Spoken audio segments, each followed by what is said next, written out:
Hello everyone, welcome to our channel Sharpen Maths. आज हमारे साथ हैं विवेक राठी, जिन्होंने इस बार C S NET J R F all India rank 132 पाई है। तो इनसे हम लोग इनकी एक्सपीरियंस के बारे में बात करेंगे, related to examinations questions talk discussions इस सेशन में हम लोग करेंगे। तो सबसे पहले welcome to our channel Vivek, and congratulation a lot for your achievement. Thank you sir. Okay. अगर जैसे तुम्हारा सी एस नेट हुआ तो कुछ पहले भी ट्राई किए होगे। तो जब होता है तो कहीं ना कहीं अच्छा फील होता है, बहुत सारे एकदम डिस्पैरेटली माइंडसेट से लगे हुए होते हैं। तो कैसा फील हुआ जब C S NET J R F at least lastly qualify हुआ? सर बहुत अच्छा लगा जब मतलब आंसर की चेक किया था, तभी थोड़ा सा आइडिया हो गया था कि अब की बारी हो जाएगा। तो मतलब बहुत खुशी हुई थी कि पिछले एक साल से बहुत स्ट्रगल से पढ़ा हूँ। तो बहुत खुशी हुई थी जब सर एग्जाम क्लियर हुआ था। बिल्कुल बिल्कुल, ये लगता है हमें भी लगा था। हमने भी जब ऐसे 4 5 अटेम्प्ट 6 अटेम्प्ट दे रहे थे, एक बार हुआ था तो लगा था कि हाँ, एक एटलीस्ट जो चीजों में लगे हुए थे एक काम नहीं पड़ गया, आगे का देखना है। तो अच्छा फील होता है ऑब्वियसली। और हाँ सर। ओके, सो आप थोड़ा सा अपने बारे में बताओ, थोड़ा और एजुकेशनल बैकग्राउंड। उसके बाद हम लोग इससे रिलेटेड क्वेश्चंस डिस्कशन करेंगे। सर मैं राजस्थान के अलवर शहर का रहने वाला हूँ, और सर मेरी जो यूजी है मैंने अलवर से ही किया था। और जो मेरी पीजी है वो मैंने लास्ट ईयर एनआईटी जमशेदपुर से कंप्लीट की थी। Okay, last year in the sense 2024 में आपकी एमएससी कंप्लीट हुई? Yes sir, yes. ओके, तो ये जो 1 साल आपने ड्रॉप लिया, उस समय काफी लोगों का होता है कुछ ना कुछ हो जाए, एक लॉन्ग जर्नी भी होती है। तो उस समय कैसे अपने आप को संभाले रखा और कंटिन्यू प्रिपेयर किया? उस समय माइंड में क्या क्या थॉट आते हैं? लगता है कुछ चेंज चेंज कर लें, डायरेक्शन चेंज कर लें, कुछ और चूज कर लें ऑप्शंस? कैसे उस समय आपने आपको कंटिन्यू किया इस डायरेक्शन में?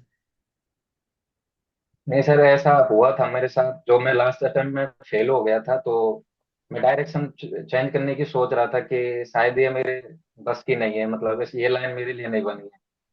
तो मैं बस छोड़ने वाला ही था। तो एक दिन पहले जब मैं दूसरी लाइन में जा रहा था, तो फिर मैं पापा के साथ बैठ के थोड़ा सा बात किया कि पापा मैं ये लाइन चेंज कर रहा हूँ, मैं कुछ और ही देखता हूँ। तो पापा ने बोला बेटा कि ठीक है तुम लाइन चेंज कर लो, हम तुम पे प्रेशर भी नहीं देंगे। बट ये है कि एक बार और सोच लो कि हो सकता है कि कभी कभी क्या होता है कि जो जब तुम्हारा होना होता है ना, तो उस टाइम पे तुम्हें लगता है कि अब मैं छोड़ दूं या कुछ ऐसा कर दूं। बट तुम एक बार और जरूर, मेरे मानने पर एक बार और दे दो। फिर तुम्हारी मर्जी, तुम्हें जो करना है तुम कर लेना। तो मुझे लगा कि चलो पापा बोल रहे हैं तो एक बार और ट्राई करता हूँ मैं। तो फिर उन्होंने मुझे मोटिवेट किया, तो मैं फिर से ट्राई किया। तो फाइनली इस बार मेरा फिर से हो गया। बिल्कुल, ये जो आपने बात शेयर की ये मेरे साथ भी होता है। जब हम किसी चीजों को सोचते हैं मेरा हो जाए या पा ले, उस समय नहीं होता है। और कहीं ना कहीं वो हमारा स्टेज जर्नी होता है उस चीजों को पाने का। और उस समय हम अपने आप को हार ना मान के एक बार और जब कंटिन्यू कर देते हैं ना, तो वो चीजें हो जाती है। ये मैं कुछ बुक्स में लाइन भी पढ़ा था। जब हम किसी चीज को करते रहते हैं तो लगता है कि छोड़ दे, उस समय छोड़ के कहीं माइंड को समझा के आगे कर देते हैं तो वो चीज फिर हो जाता है। ये मैं थिंक एंड ग्रो रिच एक बुक पढ़ता हूँ, उसमें भी ये चीज लिखा हुआ है जो आपने आपने शेयर किया पापा की बात ये। और आपको ये एक्सपीरियंस भी हुआ तो अच्छा लगा। तो आपकी जो ये तैयारी रही सी एस नेट की तैयारी, कैसी रही? लाइक खुद से किया, टेस्ट सीरीज लिया, कोचिंग लिया, कैसे प्रिपरेशन का वे क्या रहा? थोड़ा सा बताइए। सर इस बार मैं लास्ट टाइम जब मेरा नहीं हुआ था, तो मैं फिर पापा ने सजेस्ट किया कि तुम ऐसा करो, किसी की गाइडेंस ले लो, क्योंकि बिना गाइडेंस थोड़ा सा इधर उधर चीजें हो जाती हैं। तो एक स्ट्रिक्ट वे चलता रहेगा तुम्हारा। तो मैं फिर एक कोचिंग ज्वाइन किया, ऑनलाइन कोचिंग ज्वाइन किया था। उसी में मुझे सारी टेस्ट सीरीज वगैरह सारा कुछ मिल गया था। तो उसी से फिर मैं इस बार प्रिपेयर किया था अच्छे से पूरा। ओके, तो आपका प्रिपरेशन का तरीका क्या था? हमने सिलेबस को कैसे कैसे कवर किया स्टेप बाय स्टेप? क्वेश्चंस कितना प्रैक्टिस किया? कौन कौन से टॉपिक किया? जैसे एक प्योर का पार्ट है, अप्लाइड का पार्ट है, बहुत सारे टॉपिक्स हैं अभी भी। उसके अलावा भी है लाइक मार्कअप चैन, एलपीपी। तो इसके बारे में थोड़ा डिटेल्स में बताइए। सर मेरा मतलब इंटरेस्ट था, प्योर प्योर सब्जेक्ट में इंटरेस्ट था मेरा। तो मेरा वे ये रहता था कि मैं फर्स्ट ऑफ ऑल जो मेरा इंटरेस्ट है उसको अच्छे से कर लूं मैं, ताकि एग्जाम में मेरा अगर मैं इस टाइप क्वेश्चन आए तो कॉन्फिडेंस बिल्डअप हो। तो मैंने सबसे पहले सर रियल लीनियर कॉम्प्लेक्स को बहुत अच्छे से किया। पर मैंने सर साथ में प्लान बी भी रखा था कि कभी कभी ऐसा होता है कि तुम जो प्लान करके गए हो कभी कभी वो काम नहीं करता है एग्जाम में जाके। तो हम्म। मैं अप्लाइड पोर्शन भी थोड़ा बहुत पढ़ के गया था, like ODE PDE COB integral, ये चारों सब्जेक्ट पढ़ के गया था मैं। तो ये हुआ था कि सर ये साथ मेरे साथ हुआ भी था इस एग्जाम में कि मैं लीनियर, मेरा मेरा लीनियर मुझे बहुत अच्छी लगती है, तो मैं अच्छे से करके गया था लीनियर, रियल और कॉम्प्लेक्स तीनों सब्जेक्ट को। तो जैसे मैंने पार्ट से स्टार्ट किया था और लीनियर का फर्स्ट क्वेश्चन आया था, और तो वो मेरे से नहीं हुआ, तो थोड़ा सा कॉन्फिडेंस डाउन हुआ था मेरा। फिर मैं सेकंड क्वेश्चन पे गया लीनियर के, वो भी फिर मेरे से नहीं हुआ था, फिर से मेरा कॉन्फिडेंस और डाउन हो गया था। फिर मैंने सोचा कि चलो लगता है कि ये थोड़ा सा लेवल लेके आई है, तो मैं सोचा कि चलो प्लान बी पे थोड़ा अभी स्विच करते हैं। तो मैं ओडी वगैरह के क्वेश्चन देखा मैं कि हो सकता है कि अगर प्योर थोड़ा टफ दिए तो अप्लाइड थोड़ा इजी होगी। तो मैंने देखा कि कुछ क्वेश्चन इतने इजी दे दिए थे ना अप्लाइड के कि सर मतलब देखते ही वो क्वेश्चन सॉल्व हो रहे थे। तो यही मुझे लगा कि चलो मैंने जो दूसरा प्लान बी रखा था वो मेरा इधर आके काम आ गया कि चलो ये नहीं कि सिर्फ तुम एक सिर्फ तीन सब्जेक्ट के भरोसे जाओ, ऐसा भी पॉसिबल है कि जो तुम लेके गए हो वो टफ आ जाए, और जिसको तुम थोड़ा बहुत करके गए हो वो बहुत इजी आ जाए। तो ये मेरा वे रहा था फिर करने का सर। ये काफी सही चीज आप बता रहे हो। अभी मैं इस एग्जाम के बाद लोगों से फीडबैक भी दिया था, तो लोगों का बोलना था कि पार्ट सी इस बार टफ आया है।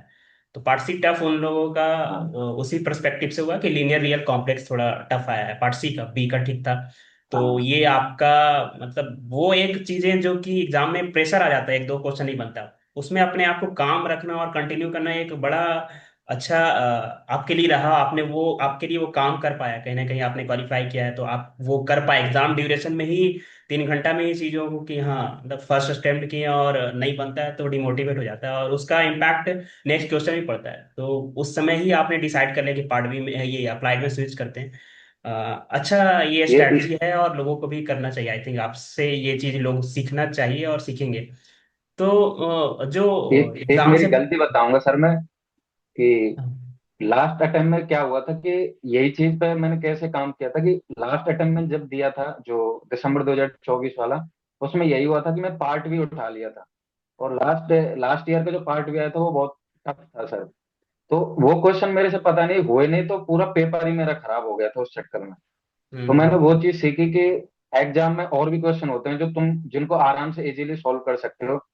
तो वही चीज मैंने फिर सेकंड अटेम्प्ट में यही देखा था कि चलो ठीक है ये नहीं हो रहे, बट तुम और भी चीज करके आए हो, उस पर भी फोकस करो, ये नहीं कि बस इसी में लगे पड़े हो कि नहीं मुझे तो मतलब खुद को चैलेंज कर लिया कि नहीं लीनियर ही करनी है या कॉम्प्लेक्स ही करनी है, वो नहीं कि ये भी कि थोड़ा बहुत और भी सब्जेक्ट पढ़ के जाओ ताकि उससे कॉन्फिडेंस भी आए और तुम वो क्वेश्चन भी वापस आके कर सको। तो ये चीज थी सर। हाँ, तो आप जो चीजें बता रहे हो उसी चीजों को थोड़ा सा और ऐड करके आपसे आंसर चाहेंगे कि जब हुआ और नहीं हो रहा था, तो जब आपने हुआ तो एनालाइज किया होगा क्या गलतियां हो रही थी। तो आपको एनालाइज करने के बाद क्या क्या लगा कि कौन कौन से पॉइंट्स पे गलतियां हो रही थी, उस चीजों को बताएंगे तो लोगों को हेल्प होगा। सर मैंने मतलब मैं भी जैसे जब मेरा नहीं हुआ था तो मैं भी यूट्यूब पे जाके ऐसे जिन लोगों का मतलब सिलेक्शन हुआ है मैं उनका भी मतलब वीडियो देखता था, तो सारे लोग बोलते थे कि पीवाईक्यू को अच्छे से करो। तो मैंने भी वही चीज फॉलो की कि चलो पीवाईक्यू को बहुत अच्छे से करते हैं।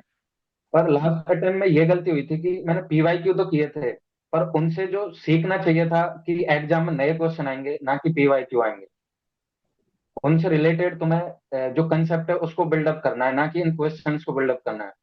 तो लास्ट अटेम्प्ट में क्या हुआ था कि मैंने सर क्वेश्चन तो सारे लगाए थे, like CSIR, IIT JAM, GATE, TIFR, NVHM, but उनसे जो एक्चुअलिटी कंसेप्ट जो सीखना होता है ना वो नहीं सीखा मैं। बस मैं मेरी तसल्ली के लिए ये कर लिया था कि हाँ चलो मैंने PYQ लगा लिया हो जाएगा मेरा। तो लास्ट लास्ट अटेम्प्ट में ये गलती कर गया था मैं, इस बार ऐसा नहीं किया। इस बार क्या है कि जो भी क्वेश्चन था मैंने उसका हर ऑप्शन को अच्छे से एनालिसिस किया कि कैसे काउंटर सोचना है कि होता क्या है कि हम एग्जाम में जाते हैं तो हम जिसका प्रूफ भी होगा ना हम उसका भी काउंटर ढूंढने बैठ जाते हैं एग्जाम में, जो मेरे साथ पिछली बार हुआ था। तो अब की बारी मैंने वो चीज पे काम किया कि नहीं पहले तुम ये डिसाइड करो कि इसका काउंटर है कि नहीं है, फिर तुम आगे फर्दर प्रोसीड करो। तो वो चीजों पे मैंने बहुत ध्यान से काम किया था, अब की बारी तो काम कर गई वो चीज से। काफी मतलब छोटे छोटे पॉइंट्स आप बता रहे हो, काफी मुझे भी क्लिक कर रहा है जो आप बोल रहे हो कि हम जब क्वेश्चन करते हैं तो एक वे होता है काउंटर एग्जांपल से ही सारे क्वेश्चन को कर देना, तो वो नहीं हो पाएगा। अगर करेक्ट है तो फिर काउंटर कहाँ से मिलेगा, नहीं मिलेगा ना। और जब हम थ्रोली क्वेश्चंस को नहीं लगाए हैं, सारे कॉन्सेप्ट एक क्वेश्चन से उसके सारे पॉइंट्स को नहीं निकाले हैं, तो वो नए क्वेश्चन में हम फिर फंस जाएंगे। तो आपने जो बताया कि हाँ फर्स्ट अटेम्प्ट में ये कर रहे थे, नए क्वेश्चंस लगाया इस बार, तब जाके आपका क्वालिफाई हुआ। कुछ चीजें जो होती है ना, हम एग्जाम के पहले प्लान करके जाते हैं कि हाँ मुझे ऐसे एग्जीक्यूट करना है। तो आप जैसे बताया कि हाँ पार्ट सी स्टार्ट करना था, पिछले बार पार्ट बी से स्टार्ट किया था, इस बार पार्ट सी से करना।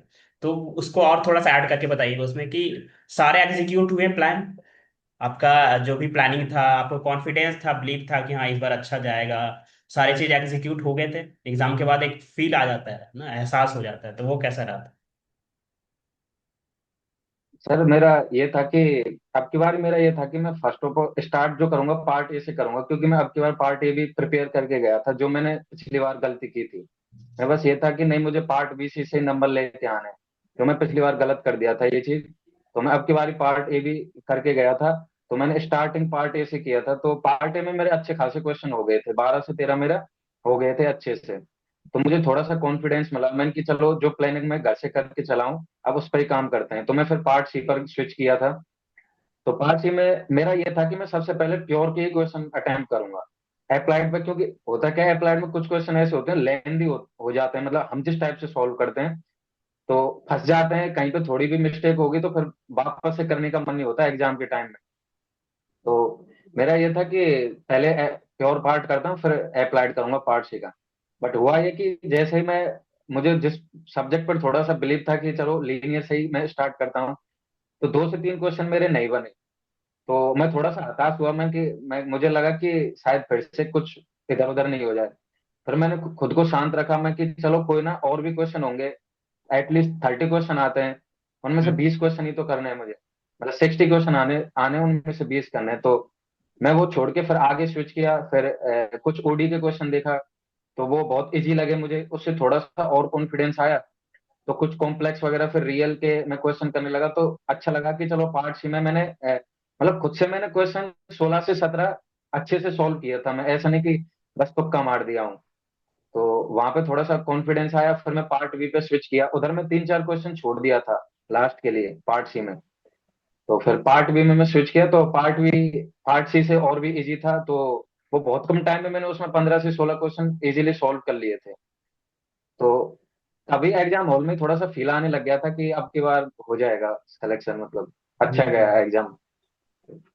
सारे चीजों को मैं रिलेट कर पा रहा हूँ आपकी। एग्जीक्यूशन हो पाई, मुझे ऐसा लग रहा है एग्जीक्यूशन जो भी आपका प्लानिंग था हो पाया एग्जाम में इस बार। और कुछ चीजें जैसे एग्जाम में आप वो चीजें लाइक कि पार्ट बी को कोई लोग फर्स्ट पहले करते हैं, कोई पार्ट सी को पहले करते हैं।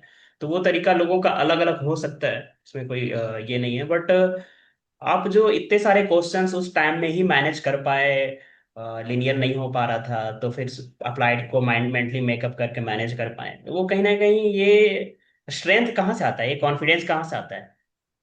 ये चीजें आपकी हार्डवर्क लगता है, आपने इस बार प्रैक्टिस जो किया था वो काम किए, आप फील कर पा रहे हो कि आपने शायद अच्छे से मेहनत किया था इस बार? हाँ सर, अब की बारी मैंने मतलब क्वेश्चन बहुत ज्यादा प्रैक्टिस किए थे, और सबसे मेन बात, मैंने सर कंसेप्ट पे बहुत ज्यादा फोकस किया था, क्योंकि सर क्वेश्चन तो हजारों कर लो लाखों कर लो, अब मान लो सर वो लाखों से भी नहीं आए क्वेश्चन एग्जाम में, तो तुम तो फंस जाओगे ना एग्जाम में जाके।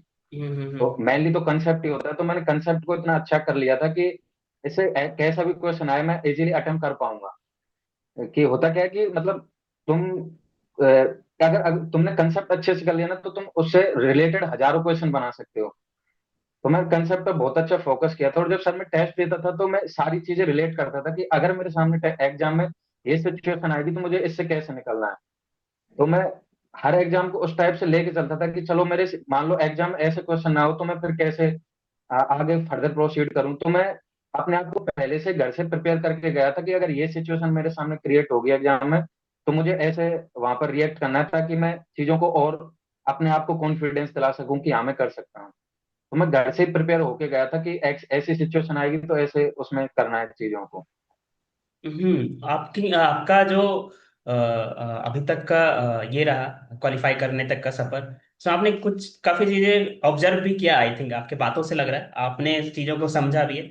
एक है कि मे बी कैटेगरी वाइज, या कुछ लोग होते हैं स्ट्रेट फॉरवर्ड गए फर्स्ट अटेम्प्ट में क्वालिफाई कर गए, कुछ लग साथ दिया, कुछ उस दिन वैसे अप्लाइड कर दिए। और आप जब हम फेल होते हैं और तब क्वालिफाई करते हैं ना, तो कहीं ना कहीं हम ऑब्जर्व भी कर पाते हैं।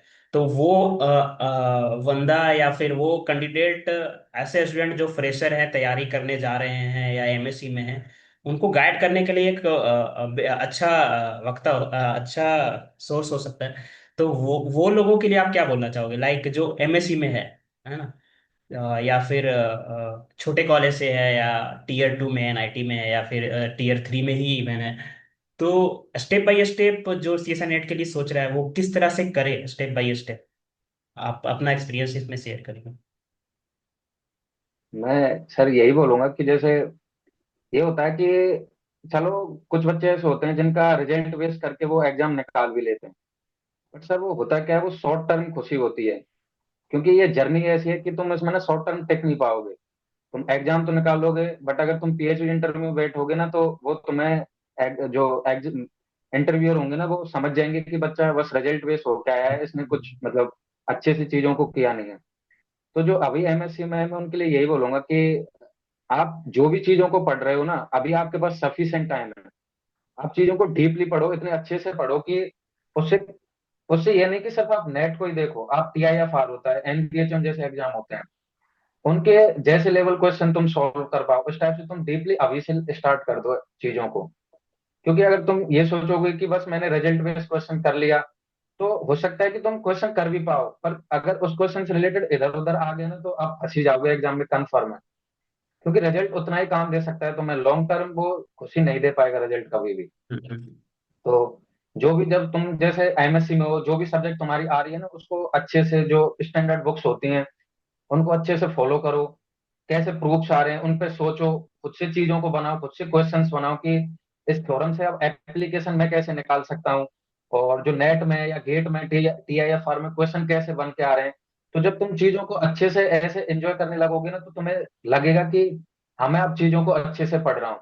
बट अगर तुमने चीजों को बस रिजल्ट बेस पढ़ लिया, तो ये होगा कि उस रिजल्ट से रिलेटेड तुम्हें क्वेश्चन दिखा तो तुम अपने आप को समझोगे कि अरे यार मैं तो आराम से निकाल दूंगा। पर एक्चुअलिटी में तुम देखोगे ना कि हर ईयर क्या हो रहा है कि जो सर नेट का लेवल है ना, वो बढ़ता जा रहा है बहुत।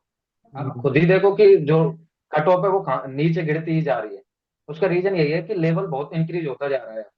अब बस ये नहीं कि तुम काउंटर दिख गया तुमने बस एक से ऑप्शन डिस्कार्ड कर दिया। आप पार्ट सी में जाओगे ना, हर क्वेश्चन को आपको एनालिसिस करना पड़ेगा, हर क्वेश्चन को अच्छे से देखना पड़ेगा। तो उसके लिए आपके पास पूरा टाइम है, 2 साल है, सफिशिएंट टाइम है। आप अच्छे से बहुत चीजों को कर पाओगे। एमएससी एक ऐसी जगह होती है जहां पर आप मतलब चीजों को बहुत डीपली समझ सकते हो। नहीं, उसके बाद क्या होता है कि जब आप गैप लेते हो ना, तो लोगों के ताने भी सुनने पड़ते हैं। आप उतना फोकस नहीं कर पाओगे जितना आप एमएससी में चीजों को क्लियर कर पाओगे। तो मैं यही बोलूंगा कि अभी जहाँ पे हो आप अपने, जहाँ भी हो स्टार्ट कर दो अच्छे से। ये मत सोचो कि मुझे तो 2 साल बाद एग्जाम देना है, नहीं। आप अभी से स्टार्ट करो, चीजों को इतना डीपली ले जाओ कि इंटरव्यू तक भी आपका क्लियर हो जाए, आपको फिर से ना पढ़ना पड़े, वो चीजें फिर से ना देखनी पड़े। तो यही है कि आप प्रिपरेशन अच्छे से करो, चीजों को डीपली लेके जाओ। ठीक है, तो उनका सोर्स क्या हो सकता है? चैनल हो सकता है, बुक्स हो सकता है, नोट्स हो सकता है, कुछ सजेस्ट करना चाहोगे आप? अगर आप एमएससी में हो तो मैं तो सर बुक्स ही सजेस्ट करूंगा, क्योंकि बुक से बढ़ के तो कुछ नहीं होता।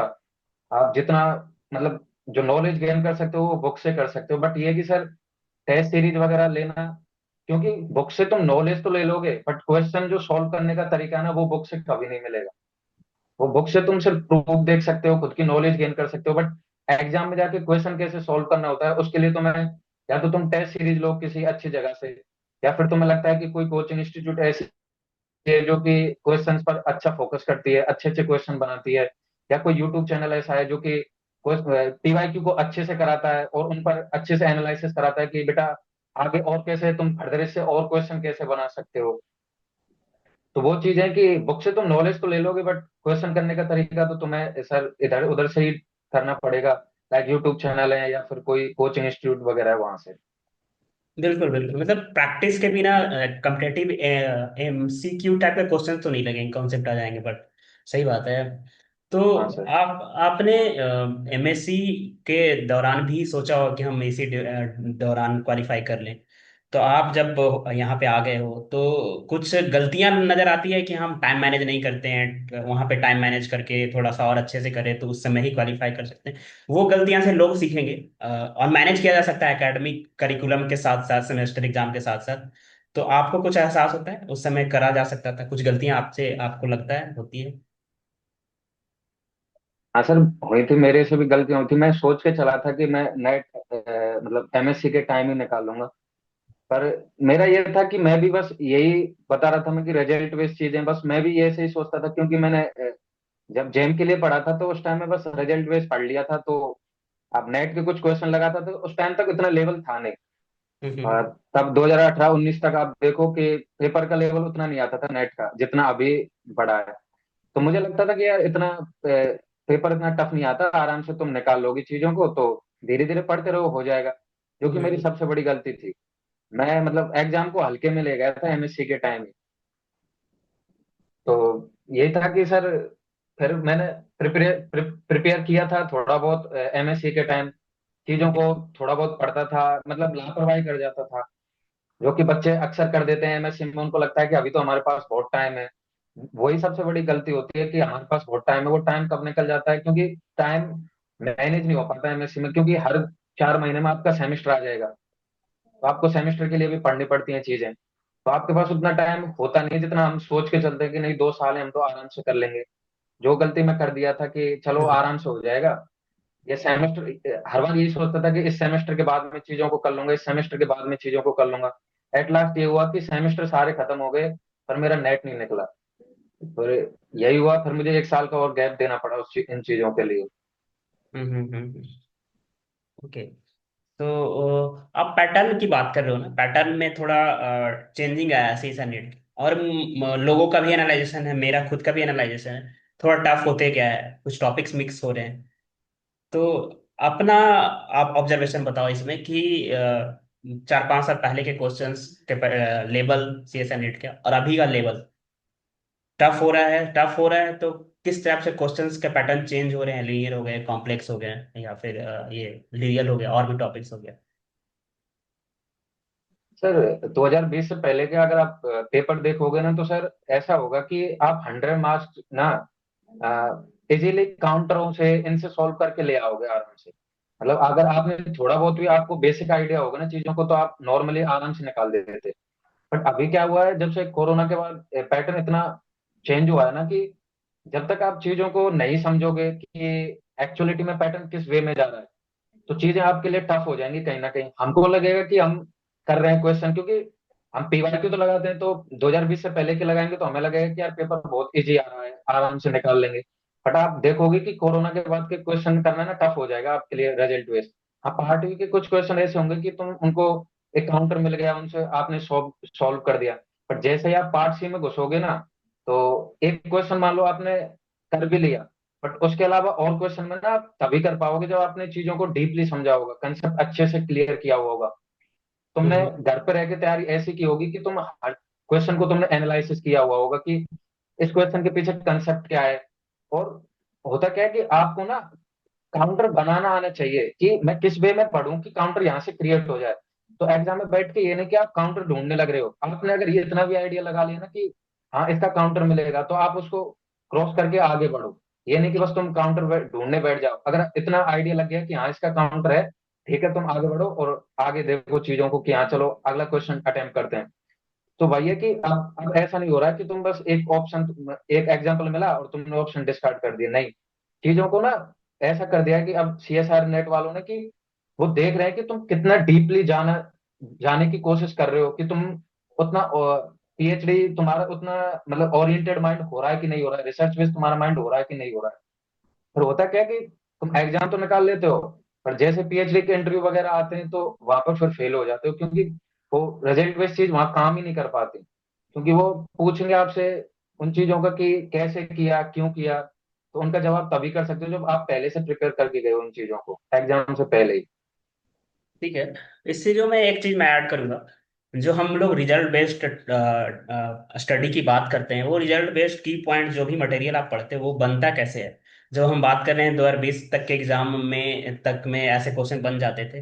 तो वो जो एग्जाम्स होते हैं उसके की पॉइंट्स निकाल के रिजल्ट बेस्ड लोग पढ़ाते हैं और पढ़ाते हैं। तो जब हम उस चीजों को पढ़ते हैं और उसी से बना हुआ क्वेश्चन से ही बना हुआ रिजल्ट बना है, की पॉइंट्स बना है। तो जब हम उस की पॉइंट्स को पढ़ लेते हैं तब वो क्वेश्चन देखते हैं तो ऑब्वियसली इजी लगेगा ही। और कुछ टफ तो हुआ भी है थोड़ा बहुत, लेकिन और जब नया बना है तो अब जब 4-5 साल के एग्जाम हो चुके हैं उसके क्वेश्चंस से की पॉइंट्स जब बनेंगे तो इस तरफ तरफ के क्वेश्चंस भी इजी लगेंगे, नया क्वेश्चन टफ लगेंगे। आपका इसमें क्या ओपिनियन है? ये है कि सर, जैसे अब आप कितने ही रिजल्ट बनाओगे, मान लो कि अब 5 साल में नए नए क्वेश्चन आए, उनको भी आप कॉपी में लिख लोगे कि ये रिजल्ट आया है, इस पे बेस्ट क्वेश्चन आया है। कितने रिजल्ट बनाते रहोगे, क्योंकि हर ईयर कोई ना कोई नया रिजल्ट आएगा, आप उसको लिख लोगे। फिर लगेगा कि हाँ मतलब इस रिजल्ट से क्वेश्चन बन जाएंगे। फिर जैसे ही वह आप नेक्स्ट एग्जाम देने बैठोगे तो वहां पर नई चीजें आएंगी, फिर आप वहां पे फिर लगेगा कि ये तो मतलब जो रिजल्ट मैंने लिखा था वो तो काम ही नहीं आया। तो ये कि मतलब कितना ही रिजल्ट रिजल्ट रिजल्ट करते रहोगे, फिर बाद में आना, फिर एट लास्ट तुम्हें फिर वही चीज है कि फिर से चीजों को तुम्हें अच्छे से देखना पड़ेगा। रिजल्ट साइड में हटाने पड़ेंगे, चीजों को देखना पड़ेगा कि ये रिजल्ट आया कैसे, इस पे बेस्ड क्वेश्चन एप्लीकेशन कैसे अप्लाई कर पाएंगे हम एग्जाम में। तो ये कि रिजल्ट बेस्ड हो जाता है, पर सर लॉन्ग जर्नी के लिए काम नहीं आएंगी वो चीज, मैंने हाँ, जितना किया ना, जो मैंने। वो चीजें सही है, वो चीजें मैं मानता हूँ, रिजल्ट बेट से क्वेश्चन नहीं बनेगा। मैं जो बोल रहा हूँ कि 20 तक के क्वेश्चंस इजी आते थे, हमें लग रहा है पहले थोड़ा इजी आते थे, अब लग रहा है टफ आ रहा है। तो कहीं ना कहीं वो वजह हो सकता है कि वो रिजल्ट्स बेस्ड चीजें हमने पढ़ लिया है, उससे निचोड़ के जो मटेरियल्स हमें दिख रहे हैं सब जगह, इस वजह से क्वेश्चन देख रहे हैं तो वो इजी लग रहा है और ये टफ लग रहा है।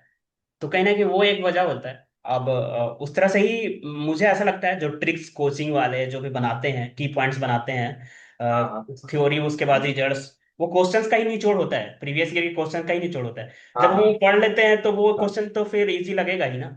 और अभी नया एग्जाम हो गया, हाँ नए नए सर। टाइप के क्वेश्चंस आ चुके हैं, तो उस क्वेश्चंस का निचोड़ बनेगा आगे, ई वाला इजी लगेगा, लेकिन नए क्वेश्चन में तो फिर से फंस जाएंगे। ये चीजें होती है, मुझे ऐसा लगता है। करेक्ट। और हाँ बाकी सर होता है सर। बाकी तो रिजल्ट बेस्ड पढ़ने से तो वो तो दिक्कत है ही, मतलब आपको थ्रोली पढ़ना पड़ेगा, इंटरव्यू के लिए जाना है। यहाँ पे नेक्स्ट क्वेश्चन ये है कि एमएससी के बाद ना बहुत सारे लोग जब जैम निकाल के एडमिशन लेते हैं ना, तो एक दिमाग में भी रहता है कि प्लेसमेंट में चले जाएंगे, कारपोरेट में चले जाएंगे, एडटेक में प्लेसमेंट कर चले जाएंगे। लोग जेई का तैयारी करते नहीं होता है तो सोचते हैं कि आईआईटी से एमएससी कर लेते हैं, फिर जेई का फैकल्टी बन जाएंगे, और लोग प्लेसमेंट में भी ले भी लेते हैं लोगों का। तो आपके दिमाग में कहीं ऐसा था या फिर नहीं था, या फिर रिसर्च में इंटरेस्ट, किस वजह से ये लाइन चूज किया? नहीं सर, मैं गया था तो एनआईटी उस टाइम मेरा था कि मुझे प्लेसमेंट वगैरह लेना है। बट सर जब मैं चीजों को पढ़ने लगा तो मुझे मतलब पढ़ाने में इंटरेस्ट आने लगा था मेनली। तो चीजों को मतलब ये था कि मतलब इंटरेस्ट मुझे पता लग गया कि मैं पढ़ाने में मतलब मुझे अच्छा लगता है, तो तुम इसी लाइन में जाओ। तो मैंने वहां पे कोशिश किया था मैं कि कुछ कोचिंग इंस्टीट्यूट वगैरह का मैं दिया था, बट हुआ नहीं था उस टाइम। तो फिर लगा कि नहीं छोड़ो ये लाइन, मतलब कि जो तुम्हारी अच्छी लाइन है, जो तुम्हें अच्छा लगता है उसी लाइन में तुम जाओ। तो फिर मैंने सोचा कि नेट ही सही रहेगा इसके लिए। और जब मैं नेट का पढ़ने लगा तो फिर मेरा ये था कि मुझे असिस्टेंट प्रोफेसर के लिए यहाँ कहीं जगह निकलेंगे, अगर नेट हो गया तो मैं वो करूंगा। पर सर जब मैंने नेट की जर्नी में जो चीज फील किया कि मेरा रिसर्च में इंटरेस्ट आने लग गया था मेरा, फिर कि ये चीजें आई कैसे हैं, क्यों हैं। हम्म। तो वो चीजें जब आने लगी ना तो लगा कि नहीं अभी तो मतलब पीएचडी करो, वो और भी अच्छा है। कि उसमें और भी इंटरेस्ट आने लग गया था मुझे कि ये चीजें कैसे हैं, क्या है। और मतलब चीजों को और डीपली पढ़ना अच्छा लगने लग गया था मुझे, तो इसलिए मैं फिर सोचा कि नहीं मुझे इसी लाइन में जाना चाहिए। बिल्कुल सही, बिल्कुल, और ऐसे लोगों को जाना भी चाहिए। कहीं ना कहीं हम टाइम दिए तो एक इंटरेस्ट जग गया, तो और मजा आने लगा, और मजा आ रहा है तो पीएचडी में भी वही करना है हमें, मैथ्स करना है, तो अच्छा ही रहेगी जर्नी। तो आगे कुछ और चीजें बताना चाहोगे, आगे आपने आपको कहाँ देख रहे हो, मतलब पीएचडी, असिस्टेंट प्रोफेसर, या फिर अभी डिसाइड नहीं किया है, जस्ट नेक्स्ट अब पीएचडी के बारे में सोच रहे हो? अभी तो सर पीएचडी का ही वो है कि अभी पीएचडी करनी है अच्छी जगह से, कहीं अच्छा इंस्टीट्यूट मिल जाए तो उधर से अच्छे से पीएचडी करनी है। बिल्कुल बिल्कुल। सो काफ़ी अच्छा लगा बात करके, और काफ़ी चीज़ों को आपने अच्छे से शेयर किया पॉइंट्स। आई होप लोगों को ज़रूर हेल्पफुल होगा। जो भी नुआंस छोटे छोटे पॉइंट्स होते हैं ना, वो चीज़ें आपने जिक्र किया यहाँ पे, जो भी इस वीडियो को देखेगा और उन वो अगर अप्लाई करेगा तो अपने प्रिपरेशन में तो फ़ायदा ज़रूर होगा। कुछ और पॉइंट शेयर करना चाहते हो आप लास्ट में, 1-2 मिनट में? सर, एक एक सजेशन देना चाहूंगा मैं कि जो भी प्रिपेयर कर रहे हो इस मतलब नेट की या जो भी एग्जाम की, हम क्या करते हैं कि हम ना प्रिपरेशन स्टार्ट करने से पहले रिजल्ट के बारे में सोचने लग जाते हैं। तो मैं ये चीज बोलूंगा कि आप रिजल्ट को ना साइड कर दो, बस आप ये सोचो कि मैं इस जर्नी में चलो आ तो गया, मैं हर डे पर डे अपना 100% दे रहा हूँ कि नहीं दे रहा, और मैं जो टास्क मैंने आज कर लिया वो कंप्लीट कर रहा हूँ कि नहीं कर रहा हूँ। आप रिजल्ट को ना साइड में रख दो कि रिजल्ट जो भी होगा वो देखा जाएगा। आप अगर संतुष्ट हो गए ना अंदर से कि हाँ मैंने मेरा 100% पर डे दिया है, और मैंने जो टास्क रेगुलर लेता था मैं वो पर डे कर रहा हूँ, तो तुम कंफर्म मान लेना कि तुम बहुत अच्छी जगह जाओगे और बहुत अच्छा करोगे लाइफ में। ये चीज बोलना चाहूंगा मैं सारे जो भी एस्पिरेंट देख रहे हैं इस चीज को। बिल्कुल बिल्कुल, मतलब आप स्टडी को एंजॉय करो, रिजल्ट मतलब एंजॉय करो, लाइक क्वेश्चंस अपने डेली रूटीन बनाओ, हार्डवर्क को एंजॉय करो, काम को एंजॉय करो, क्वेश्चंस खूब लगाओ, उसमें मजा ढूंढो, फिर रिजल्ट आउटपुट है वो तो होना ही है। शायद आपका यही मतलब है। हाँ सर। बिल्कुल।